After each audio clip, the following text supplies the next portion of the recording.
Good morning, my dear friends. Today is the third Sunday after Pentecost, and theme for this Sunday is our hearts must be kept free from anger and hatred. Let's pray. In a scripture, Ephesians 4:26 says, "Be angry, but do not sin. Do not let the sun go down on your anger, and give no opportunity to the devil." Heavenly Lord, your name is glorious and wonderful. Everyone on earth and heaven sing about your wondrous work.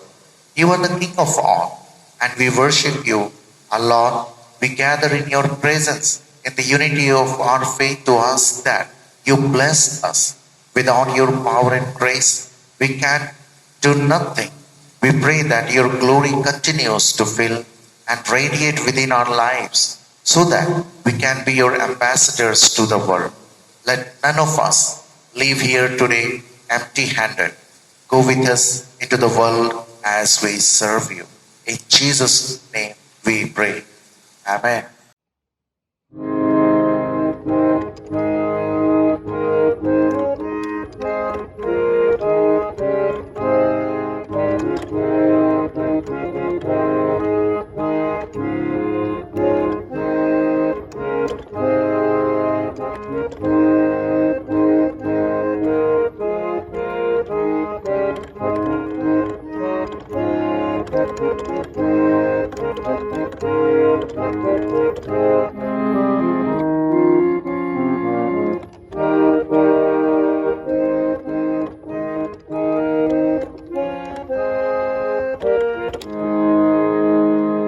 All hail the power of Jesus' name. Let angels prostrate fall. Let angels prostrate fall. Bring forth the royal diadem and crown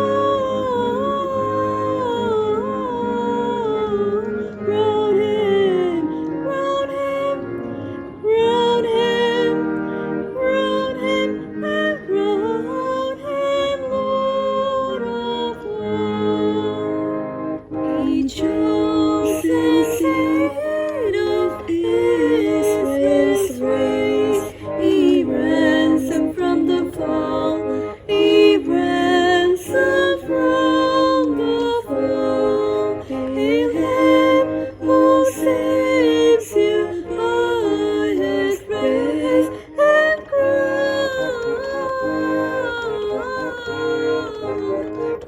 him, crown him, crown him, crown him, and crown him Lord of all. Let every kindred, every tribe, all this terrestrial bow, all this terrestrial bow to him, all majesty ascribe and crown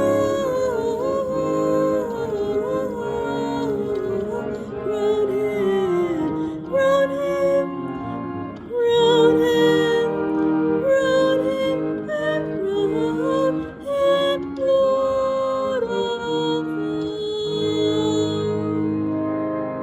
Who dealt with you on the sacred throne? We at his feet may fall. We at his feet may fall. We'll join the everlasting song and crown him,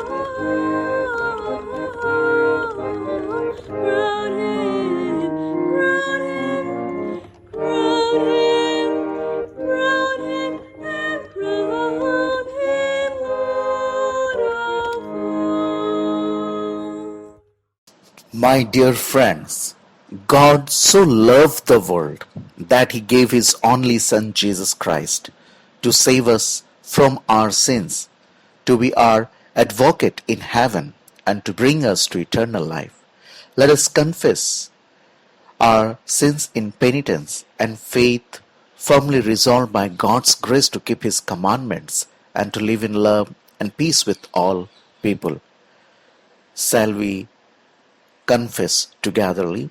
Almighty God, our Heavenly Father, we have sinned against you and against one another in thought and word and deed, in the evil we have done and in the good we have not done, through ignorance, through weakness, through our own deliberate fault.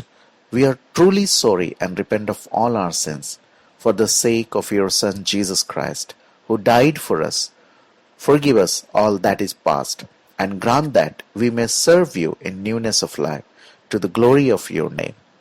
Amen.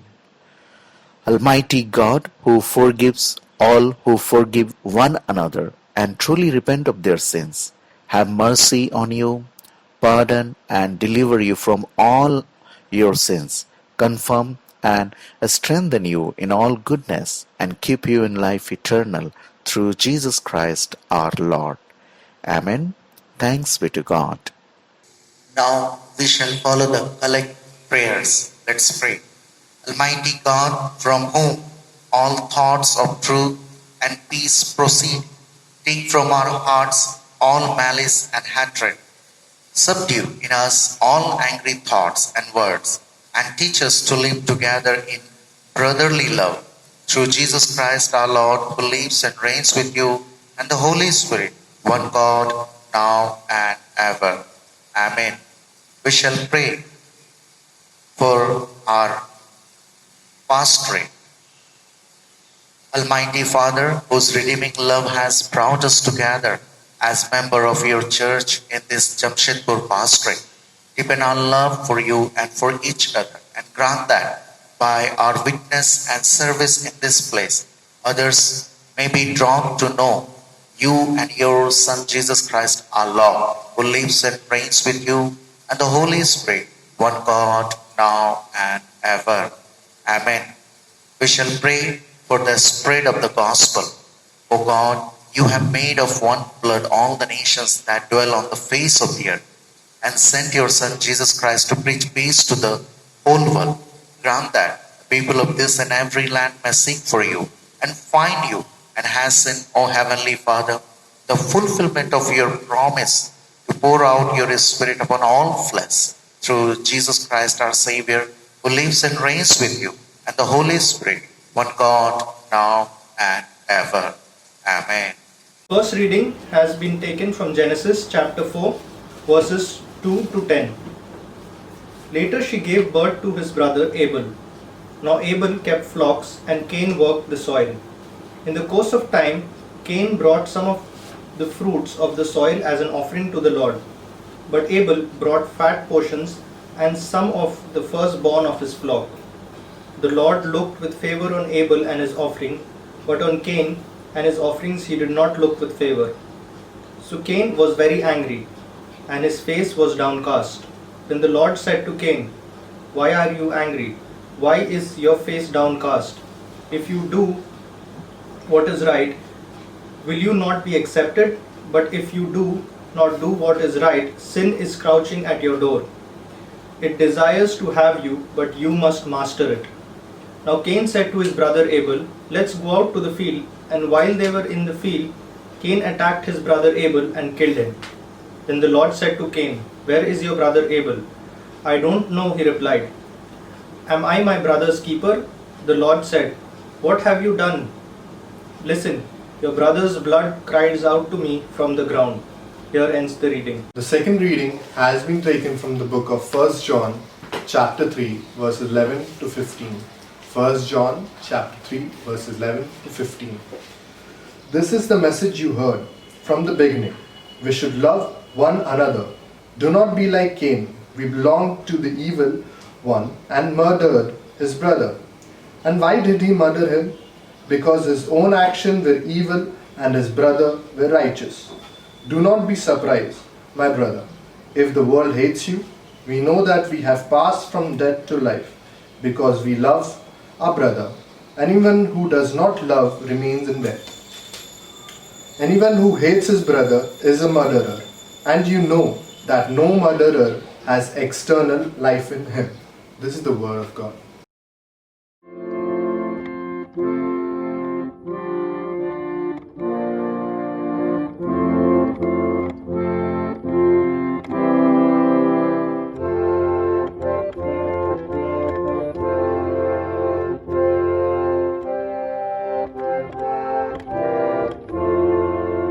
Ask me not, O gentle Savior, hear my humble cry. My Lord, others thou art calling, do not pass me by. Savior, hear my humble cry. My Lord, others thou art calling, do not pass me by. Meet me at thy throne of mercy, find a sweet relief, kneeling there in deep contrition, help my unbelief.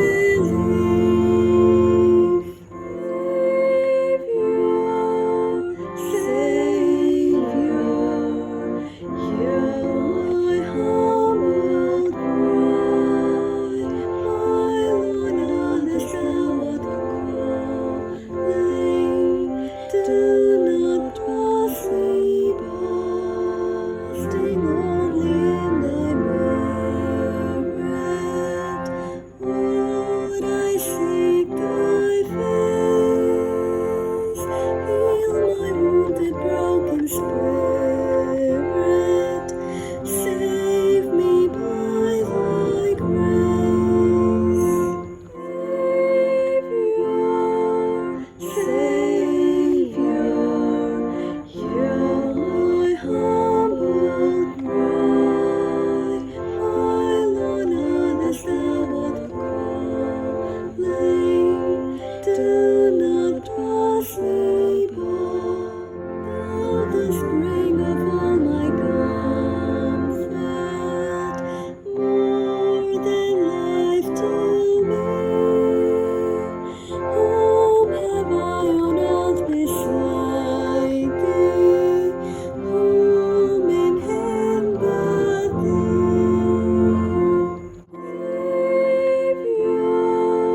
Savior, hear my humble cry.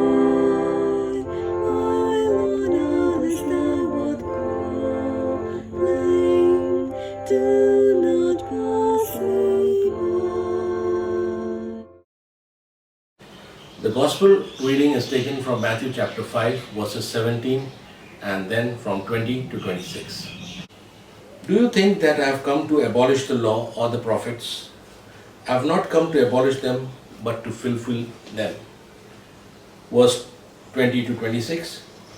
For I tell you that unless your righteousness surpasses that of the Pharisees and the teachers of the law, you will certainly not enter the kingdom of heaven. You have heard that it was said to the people long ago, do not murder, and anyone who murders will be subject to judgment. But I tell you that anyone who is angry with his brother will be subject to judgment. Again, anyone who says to his brother, Raka, is answerable to the Sanhedrin, but anyone who says, you fool, will be in danger of the fire of hell. Therefore, if you are offering your gift at the altar, and there remember that your brother has something against you, leave your gift there in front of the altar. First go and be reconciled to your brother, then come and offer your gift. Settle matters quickly with your adversary who is taking you to court. Do it while you are still with him on the way, or he may hand you over to the judge, and the judge may hand you over to the officer, and you may be thrown into prison. For I tell you, you will not get out until you have paid the last penny. This is the gospel of Christ. Praise to you, Lord Jesus. Good morning, church. I think everybody are fine, safe in their house. It's God's grace that we find ourselves to be safe under His divine wings. And the theme for this Sunday morning is, our hearts must be kept free from anger and hatred. Our hearts must be kept free from anger and hatred. Before going into this, let us bow our heads and look to the Lord in prayer. Thank you, Heavenly Father, for being with each and every one of us in these difficult times, O Lord, keeping us safe under the divine wings. And Lord, helping us in our day-to-day work, O Lord. And Lord, as we gather here this Sunday morning, Lord, be with each and every one of us. Guide us, Lord. Give us the spirit of understanding that we may be able to understand Thy words, O Lord. And Lord, speak to us at this Sunday morning as we study Thy word. In Jesus' name I pray. Amen. The theme for this Sunday morning is, our hearts must be kept free from anger and hatred. And as I was preparing for this Sunday morning sermon, and as I was going through these verses, it really hit me a lot. It made me think of what I was doing all these years. And as I deeply went into these words and searched the meanings of these words, what these words actually wanted to tell us, we should try to understand this thing. Now, today for this Sunday morning, the passage I have taken is from the Gospel, that is according to Matthew, chapter 5, verses 17, 20, and then 21 to 36. We'll be dividing it into three parts, and we'll be studying first verse 17, then 20, and then 21 to 26. Verse 17, I will read it out for you. Do not think that I have come to abolish the law or the prophets. I have not come to abolish them, but to fulfill them.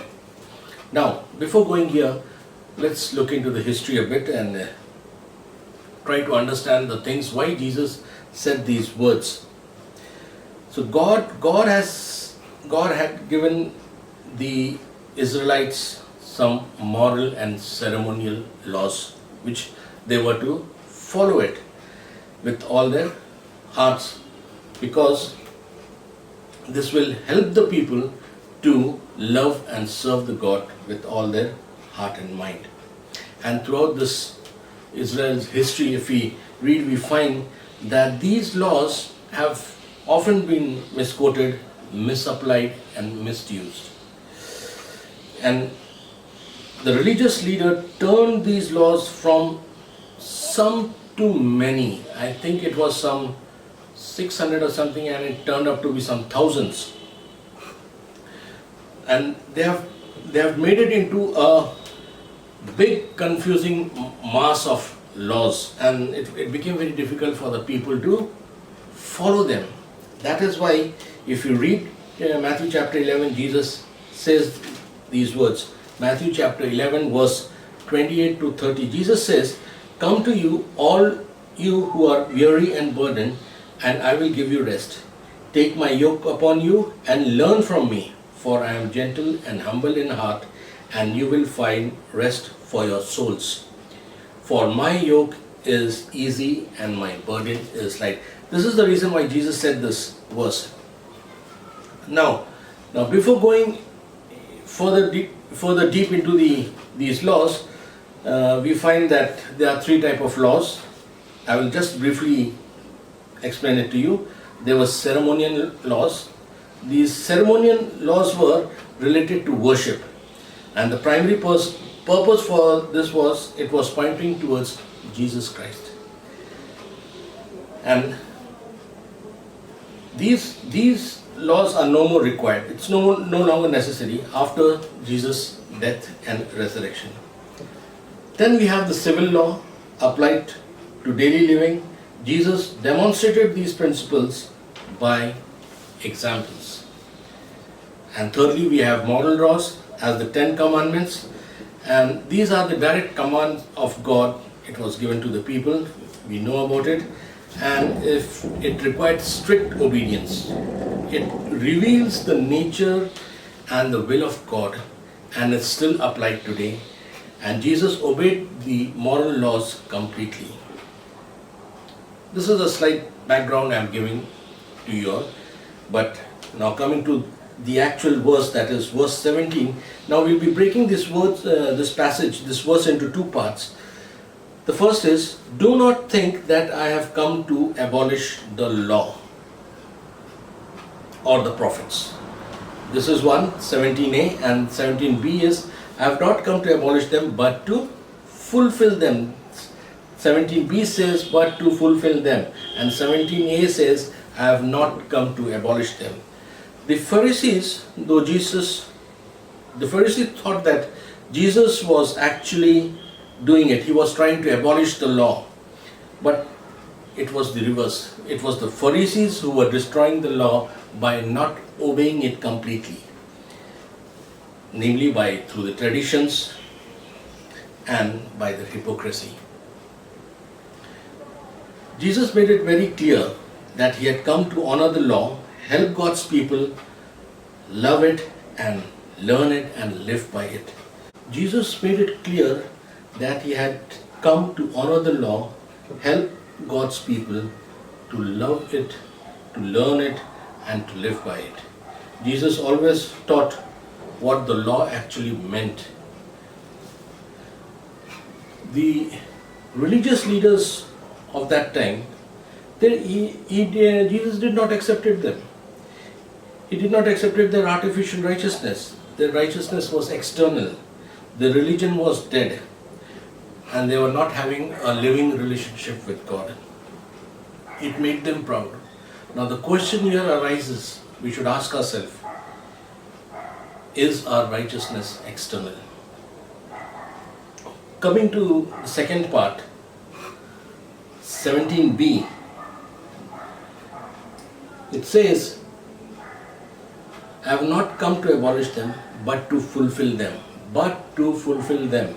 Jesus fulfilled the laws in every area of his life. He fulfilled it in his birth. Galatians chapter 4 verse 4 says, but when the time had fully come, God sent his son, born of a woman, born under law. Every prescribed rituals for a Jewish boy was performed by his parents on him. He always did what God commanded in the law, and it's due to this the Father was well pleased. That is why in Matthew chapter 3 verse 17, at the time of Jesus' baptism, this is the voice come, this is my son whom I love and I am well pleased. Then again it was in Matthew chapter 17 verse 5, it says, this is my son whom I love and I am well pleased. And there's something added to it, listen to him. Now this is the mark of approval on Jesus Christ by God the Father. By his death and resurrection, Jesus fulfilled the law. That we find it in Galatians chapter 3 verse 13. It says, Christ redeemed us from the curse of the law by becoming a curse for us. He fulfilled the Old Testament types and ceremonies, so they are no longer required, and Hebrews chapter 9:10 speaks about this. He did not destroy the law by fighting it, he destroyed it by fulfilling it.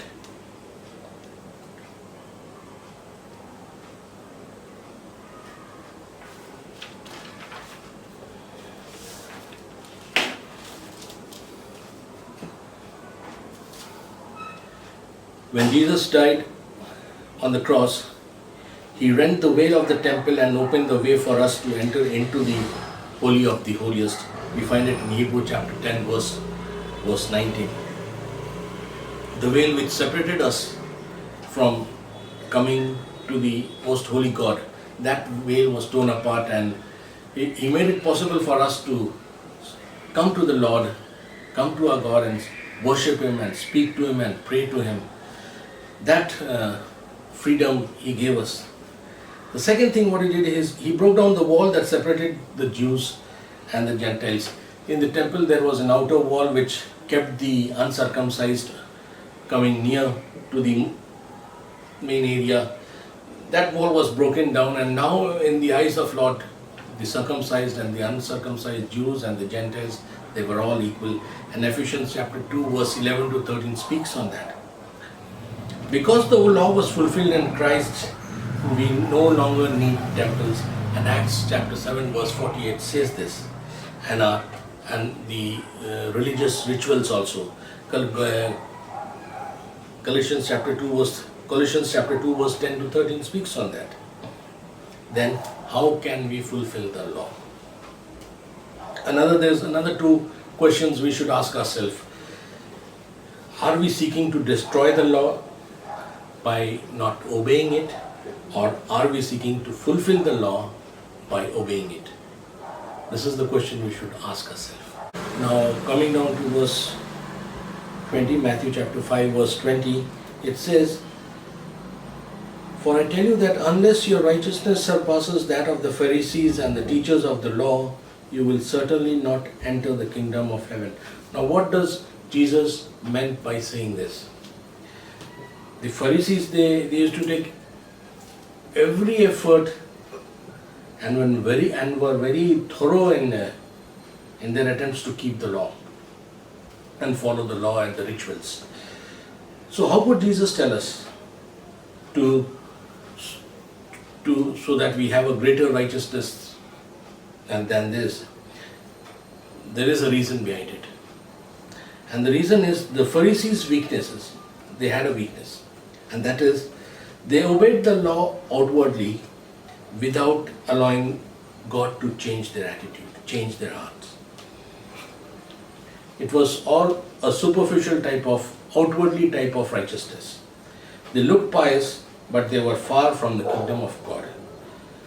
See, God judges our hearts as well as our deeds, for it is in our heart where the real problem lies.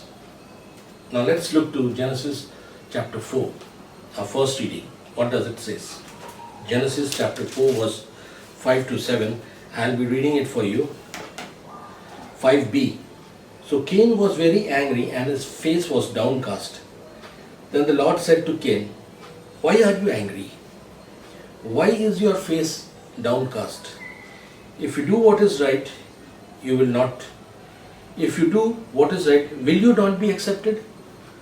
But if you do not do what is right, sin is crouching at your door. It desires to have you, but you must master it." A very meaningful verse. See,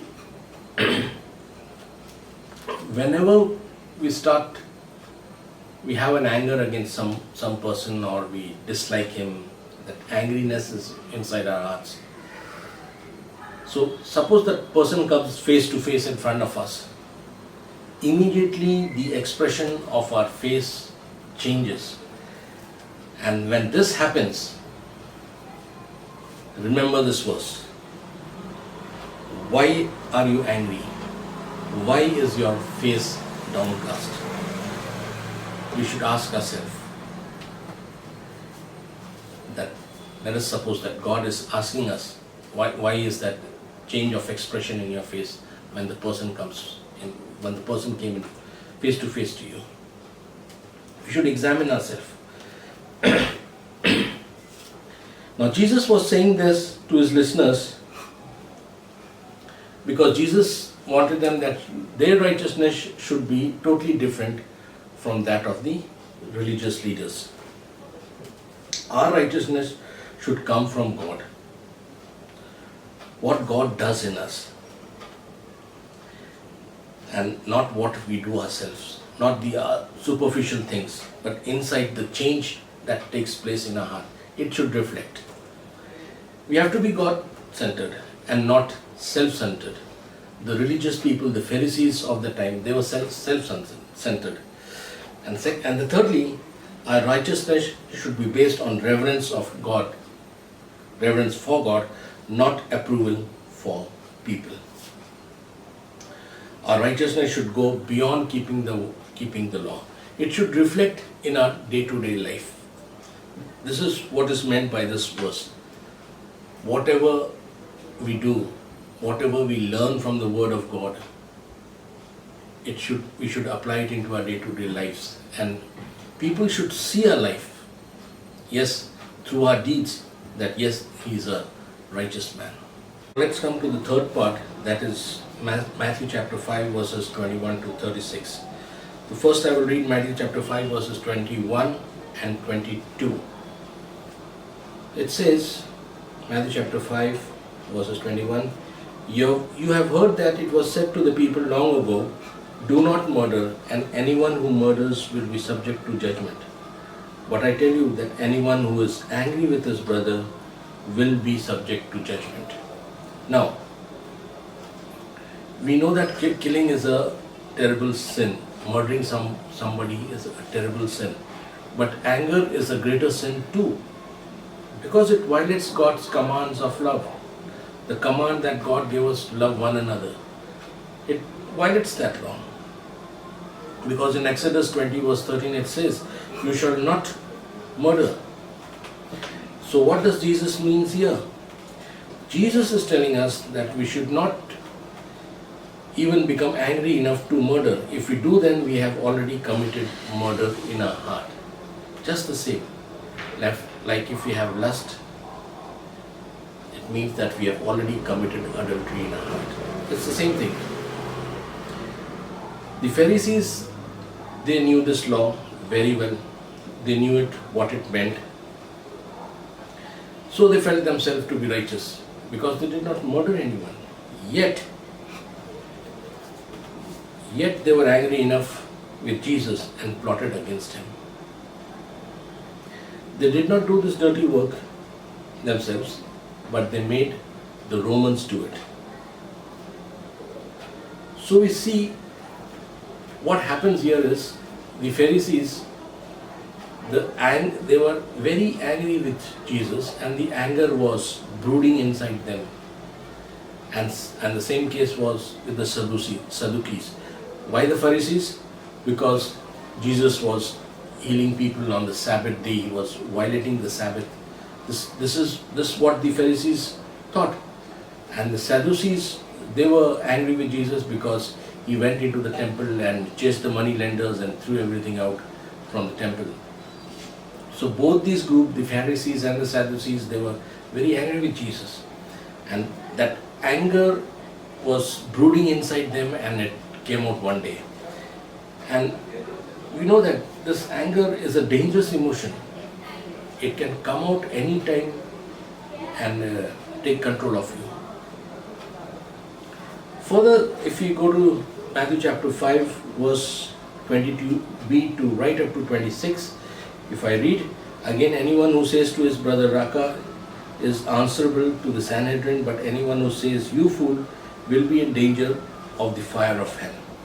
Therefore, if you are offering a gift at the altar and there remember that your brother has something against you, leave your gift there in front of the altar. First go and be reconciled to your brother, then come and offer your gift. Settle matters quickly with your adversaries, who is taking you to court.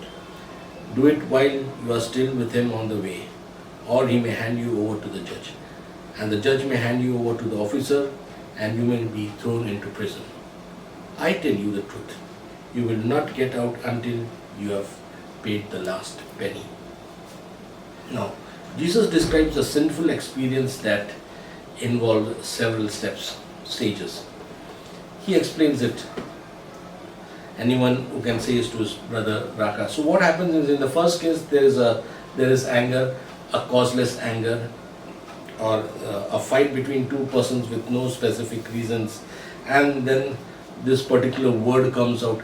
And if you notice that whenever a fight takes place, it's over some words or the language what we use, the words which are being used, and the anger erupts and flares up, and we go to the certain third stage, and the matter gets worse.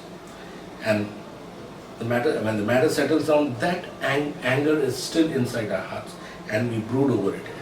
We brood it. Anger and hatred, they are foolish things. It makes us destroyers, not builders. 1 John chapter 3 verse 15. Anyone who hates his brother is a murderer, and you know that no murderer has eternal life in him. How can a murderer have eternal life in him?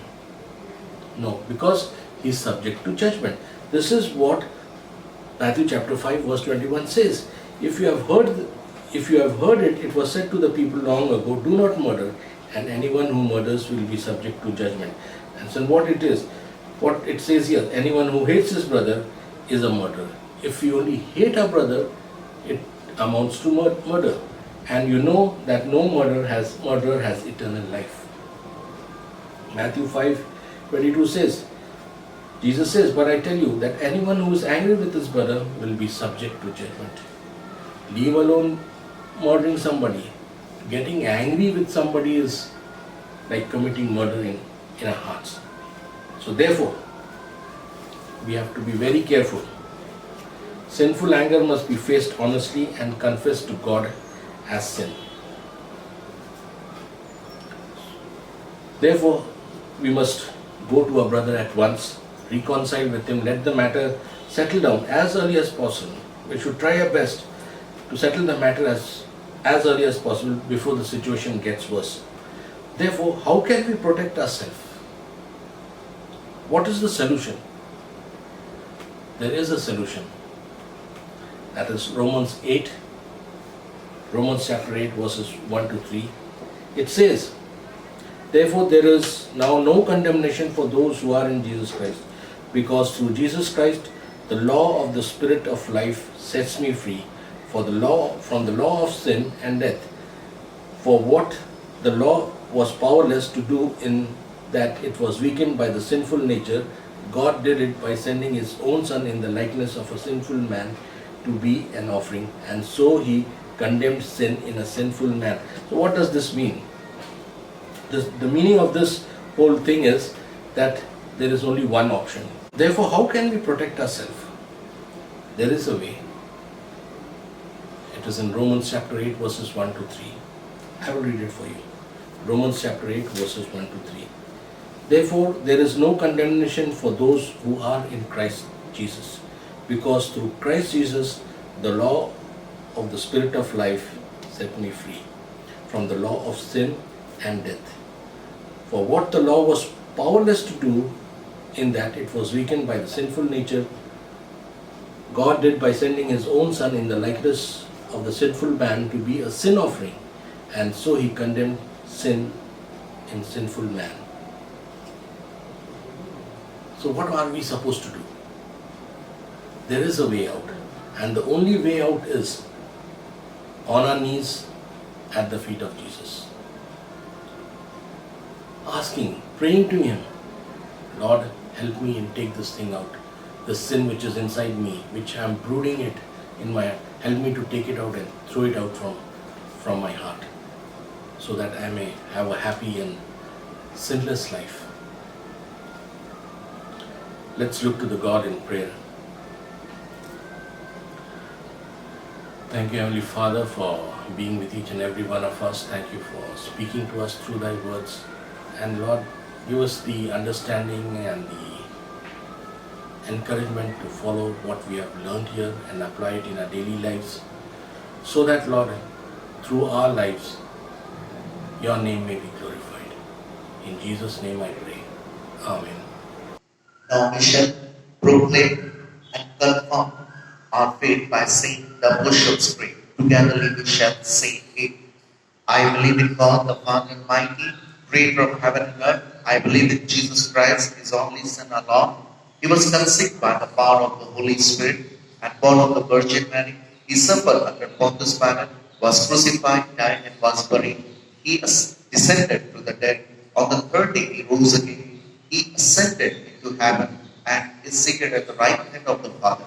He will come again to judge the living and the dead. I believe in the Holy Spirit, the Holy Catholic Church, the communion of saints, the forgiveness of sins, the resurrection of the body, and the life everlasting. Amen.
100. Make a joyful noise to the Lord, all the earth. Worship the Lord with gladness. Come into his presence with singing. Know that Lord is God. It is he that made us, and we are his. We are his people and the sheep of his pasture. Enter his gates with thanksgiving and his courts with praise. Give thanks to him. Bless his name. For the Lord is good. His steadfast love endures forever, and his faithfulness to all generations. Glory to the Father, and to the Son, and to the Holy Spirit, as it was in the beginning, is now, and shall be forevermore. Amen. Let's pray. Those are celebrating their birthdays. Heavenly Father, our God, our Creator, the birth of your child Jesus brought great joy to Mother Mary and Father Joseph. We give thanks to you for these children and believers, those birthdays we are celebrating in this week. May they ever grow in your faith, hope, and love. We seek your strength and ask that you give a spirit as we make decisions for the good.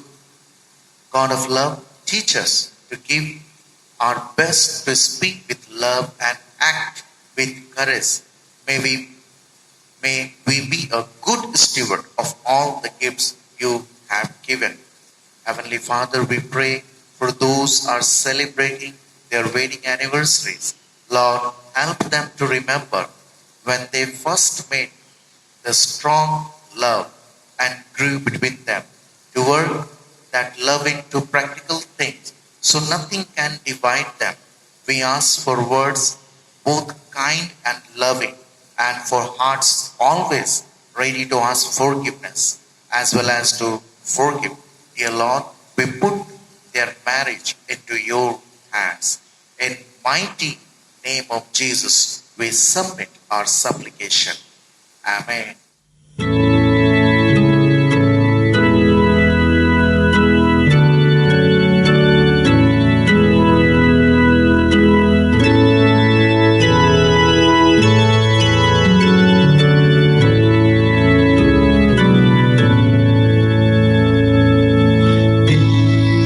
Perfect peace in this dark world of sin.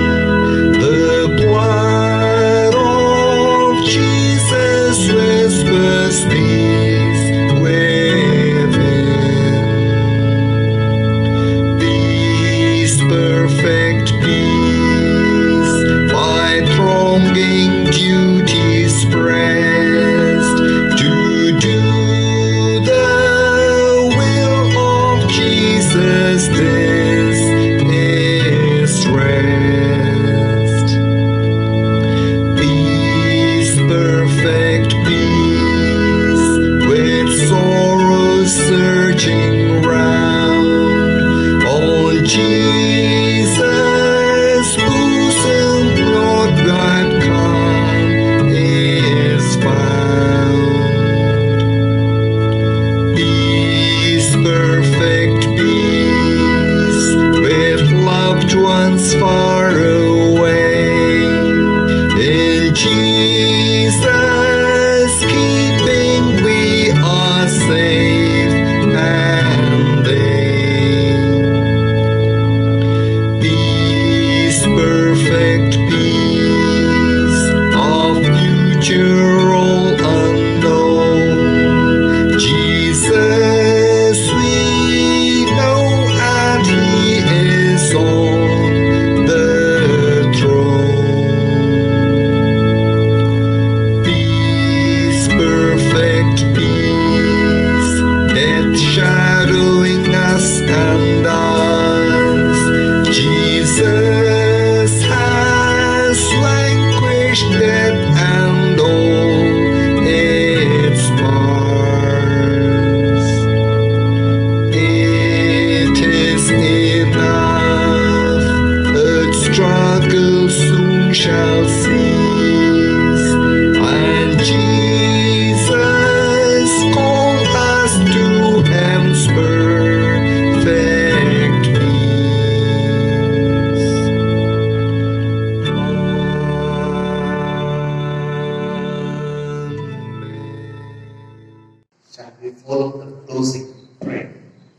God, we have come to the peak of worship, and we want to thank you for enabling us to be here from the beginning to the end. Thank you for touching our lives in ways we cannot explain. You have taken us to your realms of glory, and we want to say thank you. As we are departing, we ask you to continue being with us. Let your Spirit see us through. O Spirit of God, come and dwell deep within us. With every step we take, guide us. With every word we speak, teach us. With every prayer we make, hear us. We make this prayer in the name of God, the Father, who shared His Son with us, Jesus our Savior, who died and rose for us, and the Holy Spirit, our guide, who binds us together. In Jesus' name we believe and pray. Amen. The peace of God Almighty, which passes all understanding, keep your hearts and minds in the knowledge and love of God and of His Son Jesus Christ our Lord, and the blessing of God Almighty, the Father, the Son, and the Holy Spirit be among you and remain with you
Prostrate